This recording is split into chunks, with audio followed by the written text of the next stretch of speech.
स्वागत है आपका हमारे चैनल सुंदर भक्ति में। वीडियो पसंद आए चैनल को सब्सक्राइब करें और बेल आइकन को दबाएं नोटिफिकेशन के लिए। मैं आशा करती हूँ कि आप सब स्वस्थ होंगे, मस्त होंगे और निरोगी होंगे, कान्हा जी की कृपा में होंगे और कान्हा जी आप पे हमेशा अपनी कृपा बनाए रखें। तो आज की इस वीडियो में हम जानेंगे गोवर्धन शिला को वृंदावन से बाहर क्यों नहीं ले जाना चाहिए। इसके पीछे का कारण क्या है।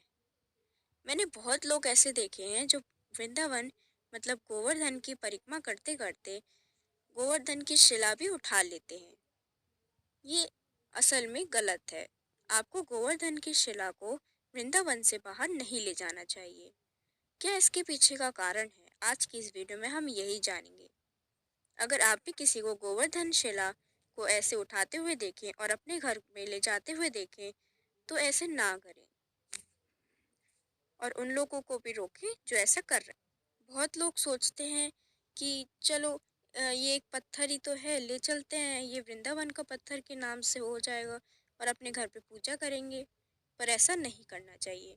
बहुत लोग होते हैं, कम से कम सारे ही होते हैं जो गोवर्धन की परिक्रमा करते करते गोवर्धन शिला को भी उठा लेते हैं, जो कि बहुत गलत है। उन्हें ऐसा नहीं करना चाहिए। अब आप सोच रहे होंगे मैं आपको मना क्यों कर रही हूँ, क्या इसमें पाप है। इसके पीछे की एक पौराणिक कथा है। आप भी उस पौराणिक कथा को जानेंगे तो आप भी गोवर्धन की शिला को वृंदावन से बाहर ले जाने की कोशिश नहीं करेंगे और जिसको भी आप देखेंगे आप उसे जरूर मना करेंगे। चलिए तो आगे बढ़ते हैं इस पौराणिक कथा की ओर। जानते हैं वो कौन सी पौराणिक कथा है जिससे मैं आपको गोवर्धन शिला को वृंदावन से बाहर ले जाने के लिए मना कर रही हूँ। तो चलिए शुरू करते हैं। कथा कुछ इस प्रकार है। पुलस्त जी महाराज जब गिरिराज जी महाराज जी को द्रोणगिरी से उठाया तो गिरिराज जी महाराज को बहुत ही दुख हुआ, क्योंकि पुलस्त जी उन्हें काशी ले जाना चाहते। द्रोण के भी हृदय में दुख था, क्योंकि हमारे पुत्र को यह महात्मा ले जा रहा है, पर अगर हम उस महात्मा को रोकते तो वो हमें श्राप दे देता। फिर गिरिराज जी महाराज ने दृढ़ निश्चय किया कि मेरा तो अवतार ही हुआ है ब्रजमंडल में निवास करने के लिए और उनके सखा ब्रजवासियों को अपने शरण में आने के लिए, अपने शरणागत देने के लिए।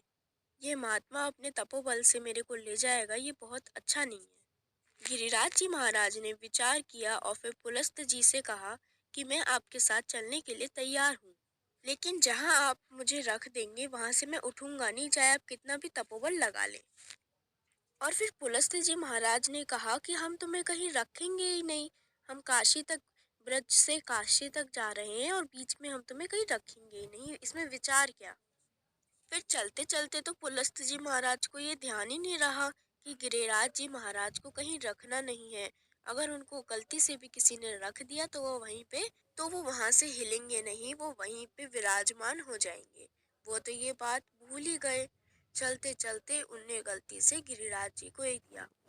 फिर जब थोड़ी देर बाद उन्हें गिरिराज जी को उठाने की कोशिश करी, तब गिरिराज जी तो उठ ही नहीं रहे, वो एकदम पक्के हो गए उस जमीन पे। फिर पुलस्त जी महाराज ने बहुत तपोबल लगाया, तब भी गिरिराज जी महाराज वहां पे विराजमान हो गए, वहां से उठे ही नहीं।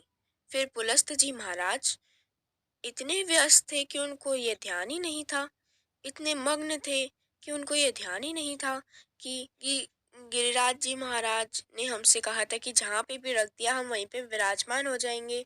फिर उनको याद आया और फिर उनने कहा, फिर पुलस्त जी महाराज को बहुत ही दुख हुआ कि मैं तो गिरिराज जी महाराज को वाराणसी ले जाना चाहता था, पर मैंने गलती से जगह पे रख दिया और मैं उन्हें वहां नहीं ले जा सका। फिर पुलस्त जी महाराज ने बहुत ही गिरिराज जी महाराज से विनम्रता पूर्वक पूछा कि हे प्रभु हमारे साथ चलिए, हे प्रभु हमारे साथ चलिए, बहुत विनती की, तब भी गिरिराज जी महाराज नहीं माने। फिर पुलस्त जी महाराज को बहुत ही अंदर से दुख पहुंचा और उनने दुख में आकर एक श्राप दिया गिरिराज जी महाराज को। गिरिराज जी महाराज ने बोला कि आप हमें कोई भी श्राप दे दे, हमें बर्दाश्त है, पर हमें ब्रज से जाना बर्दाश्त नहीं है। तो फिर पुलस्त जी महाराज ने गिरिराज जी महाराज को ये श्राप दिया कि आप रोज तिल तिल घटोगे, आप बढ़ोगे नहीं, या फिर आप उतने ही नहीं रहोगे जितने हो, आप रोज तिल तिल घटोगे। और आज भी गिरिराज जी महाराज रोज तिल तिल घटते हैं। तो जैसा कि हमने इस वीडियो में देखा कि गिरिराज जी महाराज को व्रत से बाहर जाना बिल्कुल अच्छा नहीं लगता है। उनने शराब तक ले लिया पर व्रत से जाना बर्दाश्त नहीं। तो आप भी कभी गिरिराज जी महाराज को व्रत से बाहर ले जाने की कोशिश ना करें, ये अच्छा नहीं होता है। जब उनको व्रत से जाना अच्छा ही नहीं लगता तो आप उन्हें अपने घर पे ले जाके पूजा क्यों करें।